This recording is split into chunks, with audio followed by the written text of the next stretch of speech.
මට නම් හිතා ගන්නවත් බෑ මම මේ ඉන්නේ සීගිරියේ. හැබැයි අද නෙවෙයි මේ 8 වෙනි සියවසේ. මේකේ දිලිසෙන දිලිසිල්ල. මේකට කැටපත් පවුර කියන්නේ නිකන් නෙවෙයි.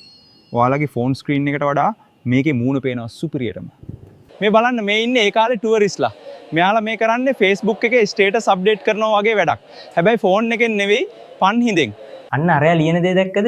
බුදල්මි සියෝව ආමි. එයා කියන්නේ එයාගේ සෙට් එකත් එක්කම ආවා කියලා. අද අපි චෙකින් දානවා වගේම සීන් එකක්. මේක නිකම්ම බිත්තියක් නෙවෙයි මචං. කෙනෙක් කවියක් ලියුවම තව කෙනෙක් ඒකට යටින් උත්තර කවියක් ලියනවා. ලෝකේ පරණම කමෙන්ට් සෙක්ෂන් එක තිබ්බේ මෙන්න මෙතන. තාක්ෂණයේ නැති කාලේ ගලක් උඩ වුණත් Tamanගේ හිතේ තියෙන දේ ලියන්න තරම් අපේ මිනිස්සුන්ගේ හිත් සියුම්. අවුරුදු 1000කට කලින් ෆෝන් නැති කාලේ ඒ මිනිස්සු කලේ කලාව. හැබැයි ඔක්කොම පහසුකම් තියෙන අද අපි කරන්නේ ඒක උඩ කුරුටු ගාන එක විතරයි. අපි ස්ක්‍රීන් එකේ ටයිප් කරාට අපේ මුතුන් මිත්තෝ ඉතිහාසය කර්ව් කරපු මිනිස්සු